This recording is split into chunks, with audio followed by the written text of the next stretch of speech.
آج کی اس ویڈیو میں آپ کو ڈرامہ سیریل مرمست ملنگ کی آنے والی ایپیسوڈ کے بارے میں بتانے جا رہی ہوں۔ آنے والی ایپیسوڈ میں آپ دیکھیں گے کہ ریا گھر والوں سے چھپ کر کبیر سے ملنے کے لیے چلی جاتی ہے تو کبیر اسے کہتا ہے کہ کیا میں خواب دیکھ رہا ہوں یا واقعی تم اسے ملنے کے لیے آئے ہو۔ وہ کہتا ہے مجھے یقین نہیں آ رہا۔ ریا اسے کہتی ہے کہ تم حقیقت دیکھ رہے ہو، میں ہی ہوں۔ وہ کہتا ہے کہ اگر تم برا نہ مانو تو میں تمہیں چھو کر دیکھنا چاہتا ہوں۔ پھر ریا جب گھر واپس آتی ہے تو اس کا بھائی کہتا ہے کہ تم میں اتنی ہمت کہاں سے آ گئی کہ تم ہمارے دشمن سے ملنے کے لیے چلی گئی۔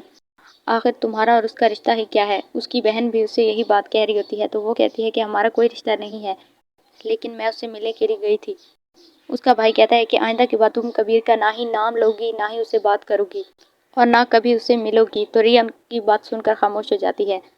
پھر سکندر جب ہاسپٹل میں جاتا ہے تو مبین کبیر سے کہتا ہے کہ مجھے لگتا ہے سکندر ہی تھا جس نے تم پر حملہ کیا ہے۔ تو کبیر اسے کہتا ہے کہ نہیں، وہ سکندر نہیں ہو سکتا۔ اس کی امی کہتی ہے کہ تم نے دیکھا ہے اسے تو تم بتاؤ۔ وہ کہتا ہے کہ مجھے اس کا چہرہ صحیح یاد نہیں ہے، لیکن میں نے اس کی آنکھیں دیکھی ہیں اور مجھے یقین ہے کہ وہ سکندر نہیں تھا، وہ کوئی اور ہی تھا۔ ریا بھی اس کے ساتھ کھڑی ہوتی ہے۔ سکندر تو کوئی جواب نہیں دیتا، وہ خاموش ہی رہتا ہے۔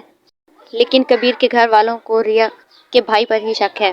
لیکن کبیر کہتا ہے کہ جس نے بھی اس پر حملہ کیا تھا وہ اس کو تلاش کر کے ہی رہے گا، کسی بھی حال میں اس کو نہیں چھوڑے گا۔ وہ جانتا ہے کہ وہ سکندر نہیں تھا بلکہ وہ کوئی اور ہے۔ آنے والی ایپیسوڈ کے بارے میں جاننے کے لیے دیکھتے رہیے ہمارا چینل۔